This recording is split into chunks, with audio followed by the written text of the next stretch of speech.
Zebra ലൈനിലൂടെ വിദ്യാർത്ഥികളടക്കമുള്ള യാത്രക്കാർ road മുറിച്ച് കടക്കുമ്പോൾ വാഹനങ്ങൾ നിർത്താൻ തയ്യാറാകാത്തത് അപകട ഭീഷണിയാകുന്നു.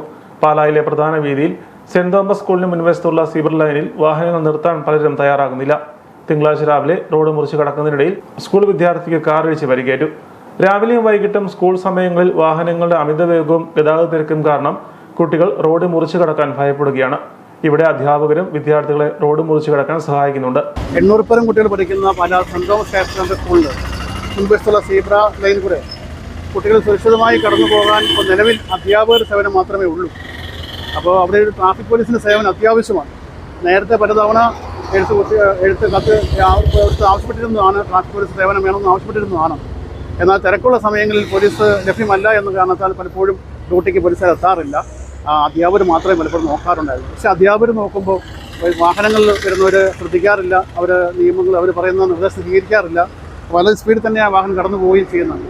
പലപ്പോഴും അപകടത്തിന് കാരണമാകുകയും ചെയ്യും. എത്രയും വേഗം ട്രാഫിക് പോലീസിൻ്റെ സേവനം ഇവിടെ ആവശ്യമാണ്. സീബ്ര ലൈൻ ഉണ്ടായിട്ടും പല വാഹനങ്ങളും നിയമം പാലിക്കാതെ മുന്നോട്ട് പോകുന്നത് അപകട സാധ്യത വർദ്ധിപ്പിക്കുകയാണ്. പാലായിലെ പല ജംഗ്ഷനുകളിലും സീബ്ര ലൈനുകൾ മാഞ്ഞുപോയ നിലയിലാണ്.